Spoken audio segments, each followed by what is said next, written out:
കൊല്ലം ജില്ലയിലെ വശ്യസുന്ദര ഗ്രാമമായ കുണ്ടറ ഇളമ്പള്ളൂരിൽ നിന്നുള്ള ഒരു കരിവീരച്ചന്തം. വരുംകാല ഉത്സവ കേരളത്തിന്റെ കണ്ണും മനസ്സും കരളും നിറയ്ക്കാൻ ഇളമ്പള്ളൂരിൽ നിന്നും പിച്ചവെച്ച് നടന്നുകയറുന്ന കൊച്ചു ഗണേശൻ. ഇളമ്പള്ളൂർ ക്ഷേത്രത്തിന്റെ ഉടമസ്ഥതയിലുള്ള യുവരാജകുമാരൻ. ഇളമ്പള്ളൂർ ദേശത്തിന്റെ പേരും പ്രശസ്തിയും കേരളത്തിന്റെ ഓരോ മുക്കിലും മൂലയിലും എത്തിക്കാൻ കഴിവുള്ള ഭാവിയുടെ വാഗ്ദാനമായ ഇളമ്പള്ളൂർ കൊച്ചു ഗണേശൻ. ആൻഡമാൻ കാടുകളിൽ നിന്നും മലയാള മണ്ണിലേക്ക് എത്തിയ ഇവനെ പുത്തംകുളം ഷാജിയാണ് കേരളത്തിലേക്ക് എത്തിക്കുന്നത്. കേരളത്തിലെത്തിയ ശേഷം ആദ്യ കൈമാറ്റം ഇളമ്പള്ളൂർ ക്ഷേത്രത്തിലേക്ക്. അവിടെ ഇളമ്പള്ളൂർ ദേശത്തിന്റെ പൊന്നോമനയായി അവൻ വളർന്നു.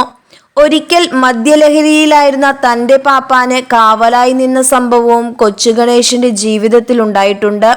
ഒരു കാലത്ത് ചട്ടക്കാരിൽ പ്രധാനിയായിരുന്ന സോമനായിരുന്നു ഗണേശന്റെ പാപ്പാനായിരുന്നത്. ഒരിക്കൽ കടമ്പനാട് റോഡിൽ വെച്ച് മദ്യലഹരിയിൽ ആടിയുലഞ്ഞ ഗണേശന്റെ പാപ്പാൻ റോഡിൽ വീണുപോയി. റോഡിൽ വീണ പാപ്പാനെ ഗണേശൻ തുമ്പിക്കൈ കൊണ്ട് പലവട്ടം ഉയർത്താൻ ശ്രമിച്ചെങ്കിലും സാധിച്ചില്ല.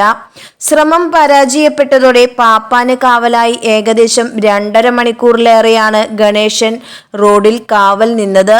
പിന്നീട് ബാക്കിയുള്ളവർ എത്തി ആനയെയും പാപ്പാനെയും കൊണ്ടുപോയി. മറ്റൊരിക്കൽ മദ്യലഹരിയിലായിരുന്ന മറ്റൊരു ചട്ടക്കാരനായ ഗോപാലനെ നാട്ടുകാർ തല്ലുമെന്നുറപ്പായപ്പോൾ ഗണേശൻ പാപ്പാനെ കൊമ്പിൽ താങ്ങി വേറൊരു സ്ഥലത്തേക്ക് മാറ്റി. പാപ്പാന് ബോധം വരുന്നതുവരെ അവിടെ കാവൽ നിന്നു. ഗണേശനെ കുറിച്ച് പറയുമ്പോൾ വരുംകാല ഉത്സവങ്ങളിലെ നിറസാന്നിധ്യമായിരിക്കുമെന്ന് പറയേണ്ടി വരും. ഇളമ്പള്ളൂർ ഗ്രാമത്തിന്റെ മാനസപുത്രനായ കൊച്ചു ഗണേശന് എല്ലാവിധ ആയുരാരോഗ്യ സൗഖ്യങ്ങളും ഉണ്ടാകട്ടെ എന്ന് പ്രാർത്ഥിക്കുന്നു.